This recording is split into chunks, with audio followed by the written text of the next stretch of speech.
listening to a Davenham Players podcast. We're very proud to present Davenham Radio Players live from lockdown. There are 4 episodes in the series, all of which can be enjoyed individually in any order you like. Every word spoken has been written and performed by members of Davenham Players. For those who are regular to our theatre, you have no idea how good it is to have you back. And to those who are new to us, it's great to meet you. We did it, and now it's time to share it with you. We hope you all enjoy yourselves. Waiting, written by Eileen Risk, performed by Jackie Buckley. For a year, I'd been working in Oxford on a paranormal project. We were researching the experiences of a group of people who'd reported interaction with people they knew to have died. For the first 3 days of each week, my 2 colleagues and I had been interviewing subjects in their own homes. Taking our recordings back to the laboratory, we'd worked from 6 in the morning until 10 or 11 at night, analysing the interviews. Each recording was listened to many times, notes made individually, then shared with each other. We also visited numerous locations where the sightings had taken place. Repeat visits and successive interviews were made. The process was testing mentally, emotionally, and spiritually. After 6 months of intensive work, we presented our results. Absolutely exhausted from the pressure, we were all sent on leave for a month and advised not to communicate with each other, to try and put the project out of our minds. That, of course, was easier said than done. I searched online for a secluded cottage, yet with reasonable access to supplies. The one I found sounded like a totally different challenge from the project. Accessed by a narrow lane, small, late 19th century cottage set in a secluded garden in woodland. 2 miles from the village of Upper Gedney, with a general store, a church and a village pub where a vehicle may be parked. No modern facilities. The property is lit by oil lamps and candles. Calla gas for cooking. Water is hand-pumped into the kitchen sink. Bed linen and towels provided. Very small charge, showers are available at the pub, which also serves evening meals at the weekend. No mobile phone signal. No broadband. No close neighbours. A 2-mile walk for supplies to ensure exercise. It sounded like the ideal hideaway. So I thought, having never lived without modern conveniences, without a car next door in the garage, a bus stop 25 metres away, and every kind of shop in the high street. I arrived on Monday afternoon after a 6-hour drive. Uneventful, except that after leaving the motorway, I realised petrol stations in the countryside are few and far between. Fortunately, I was able to fill up about 20 miles before my expected arrival at the village. The first reminder to be put into my jotter book. The thatched pub with wisteria climbing up the front and over the porch looked welcoming, with tubs of bright flowers either side of the door. I parked and went in to collect the cottage key as directed. A tall man who looked around 60 stood behind the bar. With a broad smile, he greeted me with the words, "You must be the lass from down south, renting Woodland Cottage." I must have looked surprised because, with a chuckle, he continued, "We don't get many strangers round here at this time of year, and I know all the cars belonging to my regulars." He confirmed that Betty, his sister who ran the village store, stocked everything I could possibly need. She would also change the linen regularly and keep a check on the Calla gas tank. Her husband would replace it and keep me supplied with wood for the stove. Handing over the key, he asked whether I needed help with taking my luggage down the track. Assuring him I could manage enough of my things on the first night and would return in the morning, I heaved my rucksack on my shoulders and set off. Leading from the back of the car park, the entrance to the track was easy to see. Setting my wrist pedometer and checking the time on my watch, I followed the path across a small paddock and into a copse of fairly young trees. Obviously an old route, it twisted among the younger saplings, but behind these stretched the more dense growth of older trees, shutting out the late afternoon sun. After about 15 minutes, I noticed the shape of a small building just off to the right of the path. It looked quite old and no lights were showing. The landlord had not mentioned another cottage on my route, but I supposed it was long uninhabited and I carried on. After another 10 minutes, the way ahead became lighter, and there, in a clearing, stood what must be my cottage. The windows were tiny, glinting in the last of the sunlight, and a small porch was built over the doorway. To my relief, the roof was of slates, which looked sturdy and in good repair, not thatch, so spared any possibility of rustling mice. I hate mice. The small surrounding garden looked well cared for, and I looked forward to sitting out on sunny days.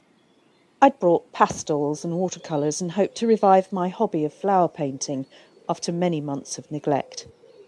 Living here, I should be able to shake off the visions of burial sites and the sadness revisited by all the people we'd met in the previous weeks. Dropping my rucksack outside the door, I inserted the key and stepped into my home for the next month. The ground floor was one large room with a log-burning stove set in the centre of one side wall. A settee across the middle divided the space, which held an armchair, coffee table, and a small desk with a chair under the window. A brass Victorian oil lamp stood on another table at the side of the fireplace. Behind the settee was the kitchen space with the Calagas stove, a sink with hand pump, and an old-fashioned wooden draining board with a cupboard underneath. Above was another small window, looking over the garden. A 50s-style kitchen cabinet in the corner held crockery and utensils and a good supply of candles. I'd need to get used to no refrigerator or electric lights. In the far corner of the room, a door opened onto narrow stairs which led to one large room under the roof timbers. The window framed a lovely view over the garden to the woodland. A double bed, dressing table, and an old-fashioned washstand filled the space with a few wooden hooks on the wall for clothes. Amused, I found a large china chamber pot tucked in the small bedside cupboard. I sighed with pleasure. My own quiet space. Tiny, but it would do. The walk to the village and back for supplies would be good exercise. I unpacked the few things I'd brought from the car and took a walk round the garden where, tucked away behind the house, I found the facilities. At least it was an Elson unit, not an old-fashioned thunderbox. Returning round the other side, I discovered a large tin bath hanging on the wall, a challenge for another day. Did I vaguely remember a mention in the advert of showers at the pub? Must check. Daylight was fading fast. Too tired to tackle the cooker, I drank bottled water, ate a sandwich, and using my large torch, climbed up to bed.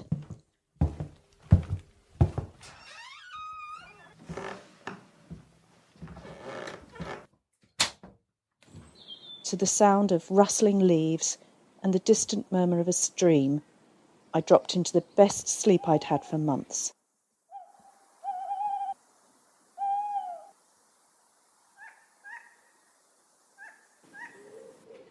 Waking to the sound of birdsong, I slipped on some shoes, pumped water and put the kettle on the stove, then trekked round the corner to the little house. Sunlight slanting through the trees onto the emerging spring flowers was compensation for the chilly morning air. The stove being easier to use than I'd feared, I cooked eggs and fried bread and ate with the door wide open. No train to catch, no unusual sightings to follow up, no recordings to decipher. I needed to be busy and shut out the memories.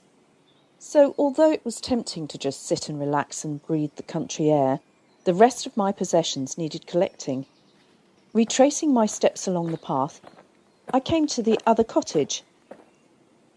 Surprised, I noticed that the door was ajar that morning and I could see a figure standing very still, staring out of the window. I raised my hand in greeting, but there was no response.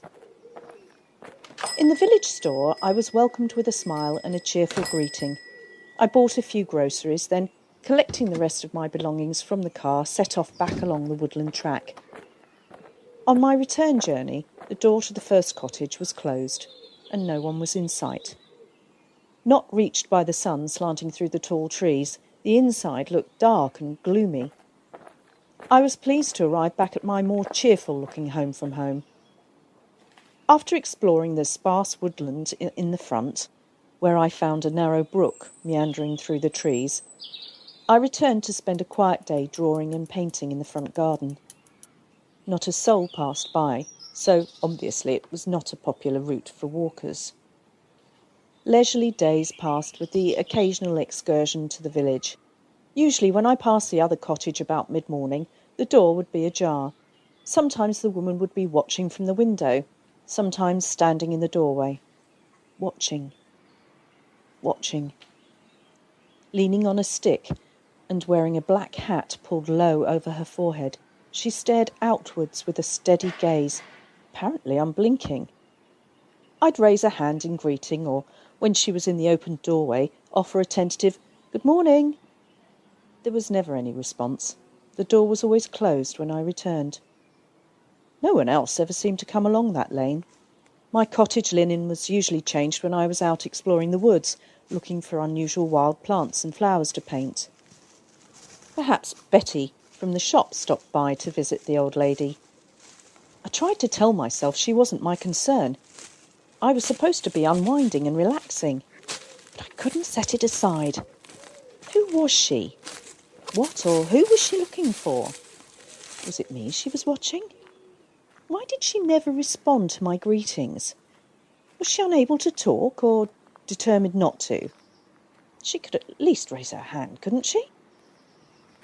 Appreciating my own solitude, I really should mind my own business and leave her in peace. After 3 weeks, I was finding it difficult to put her out of my mind. Her gaunt, staring face kept coming between me and my easel. I found myself sketching her instead of the flowers I'd prepared. I must ask about her in the shop. Make sure someone visited her. Finally, on my next walk to the village, I picked up one of my sketches of the cottage and the woman, determined to ask Betty about her. I was still in two minds. Not my business, but it was bothering me. Only here for 1 more week. I must find out before I leave. All going round in my head as I filled my basket with groceries. Approaching the counter, my brain saying, "Ask, ask," I blurted out, "Betty, who does that old cottage belong to? The one halfway along the lane to Woodland Cottage?" "Oh, that's the Browns' old place. Been empty for years. They never come to the village any more. You're not wanting to buy it, are you?" "No," I answered, a bit bewildered. "So, who's living in it now?" Betty gave me a strange look and said, "Now? Nobody's there now. Not since old Annie died back in 1976. She was a very sad case. Her fiancé was killed in the final month of the First World War. She lived there on her own for the rest of her life. After Bertie died, Annie waited at the door every day at the time the postman had delivered the telegram. Still waiting, I thought to myself. So that's why she never replies to my greeting.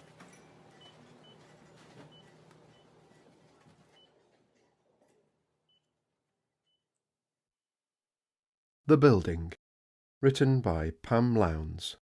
Performed by Paulette Anderson, Pam Lowndes, Pete Lowndes, Bernie Bebbington, Eileen Risk, Bob Almquist, Jackie Buckley, Denise Barry, and Vanessa Duffy. They say it's fun. They say they learn things. that they make many friends whilst also working hard. She walks down the narrow street. There are cars and houses, but not many people, just the occasional dog walker. Although the street is fairly long, apart from the rustling of trees and birds singing, it is strangely quiet, especially as there is a pub on the corner. The girl wanders thoughtfully. She passes a church hall and some offices before she hears the faint sound of music. As she gets closer, she is both nervous and excited. She is standing outside a brick-built building, and there are no windows upstairs, which is very different to the nearby buildings. However, there are windows downstairs, but the curtains are closed. The sound of music and distant laughter is clearer, and she wishes she could see inside. Next to the building, there is a small courtyard, and she tentatively walks into it. She has heard about this place, but is unsure if it's for her. Something is pulling her though. Something inside her that says, "Go and see." The courtyard has a small garden area, but on the far wall she is shocked by what is in front of her. She has heard people speak of it, but to find herself standing in front of it, in all its glory, has her mesmerised for a few moments. It's a huge mosaic of scenes of the local village. So much detail, so many colours and shapes. She notices that the nearby door is open. She hears laughter, intermingled with voices, male and female, quiet and loud. Having moved to the area 3 months earlier, she wants to make friends, meet people, and perhaps to find a new hobby. However, just as she was about to step through the door, all the courage she had built up abruptly disappeared. This happened several times. Each time she was determined this would be the time she would actually enter. Sometimes the building was closed, whilst at other times it was open and people entered. Music, singing, people speaking in different tones, laughter and clapping. How she wished she could go inside, but she was too nervous. She was still intrigued, though. She had heard about the things people did there, and she wasn't sure if she could do the same, but she wanted to see more. One Thursday evening, on what was becoming a weekly ritual, she entered the courtyard and noticed that there were even more mosaics higher up in the building, which she hadn't previously noticed. She was so busy looking up that she inadvertently tripped and fell over the doorstep. Although she was not hurt, the sound of her falling reverberated against the door, and a gentleman appeared. She was invited inside and timidly walked in behind the man. Once inside, she found herself in a large corridor with many doors. It was the big door in front of her, which was slightly ajar, from which she could hear talking and laughter. The man encouraged her to come in, reassuring her that she would be made welcome as she cautiously entered the room. She had wanted to do this for so long, and she was finally doing it, but she wondered if it was such a good idea. She felt sick with nerves. Inside, there were men and women of various ages, standing and sitting in small groups, drinking tea and coffee and eating biscuits, whilst they chatted and laughed together. Shaking in her shoes, she was introduced to a few of them. A lady introduced herself and offered her a piece of the lemon drizzle cake she had made and a cup of tea. She started to relax, just a little. She was still very nervous, but the group were trying to make her feel welcome. She tried to concentrate on the chatter around her and to what was being said. At the same time, she was amazed at the size of the large black room. It didn't look that big from the front of the building. One half of the room had an open space, but the other half had rows and rows of seats. They weren't sitting in the rows of seats, but in a circle of chairs that had been placed in the open space. She sat within the circle, and after a few minutes, a lady asked if the group were ready to start again. her nerves returning. She was ready to leave, run, when the gentleman who'd invited her into the room told her that she was welcome to stay. She was introduced to the group and they to her before they resumed. They were reading aloud in turn from a book, and she was asked if she wanted to join in, but she quickly declined. She was happy at being there. Well, she would have been if it wasn't for the fact that her insides were going round in circles. She was there, but she couldn't say a word in front of everyone. As they read from the book, they spoke in turn as indicated on the written page. They spoke in different voices, loudly, quietly, angrily, gently, and laughed and smiled, supporting each other as they did so. The stories she had heard were starting to ring true. They were friendly, and it was fun. Whilst she sat there, watching and listening to the scene unfold as they read from the book, she started to relax. She even plucked up the courage to read 2 small sentences towards the end of the evening. This was a huge breakthrough. She'd actually spoken in front of other people, and it wasn't as nerve-wracking as she had initially thought it would be. She'd finally entered the building, and even more so, she'd enjoyed it. As she walked home, she felt happy. She smiled at the lady walking the dogs and knew she would be back and wouldn't be as nervous to enter the building the next time. She'd finally entered Davenham Theatre and had joined her first play reading with the Davenham Players. You have been listening to Davenham Radio Players, live from lockdown, Episode 4, written and recorded by members of Davenham Players. The 4-episode series is a collaboration with and inspired by Davenham Theatre's Writers Group, who meet with Flick on the 2nd or 3rd Thursday of each month. This project was produced by me, Tom Barry. I would like to thank Dee for her production support, Maggie for her marketing expertise, Flick for her practical and technical guidance, David for the music interludes, and to the cast for their incredible wealth of creativity, bravery, and patience, mainly with me, and technology. And thank you to you for listening. For now, it's goodbye from me, and it's goodbye from them. Take care.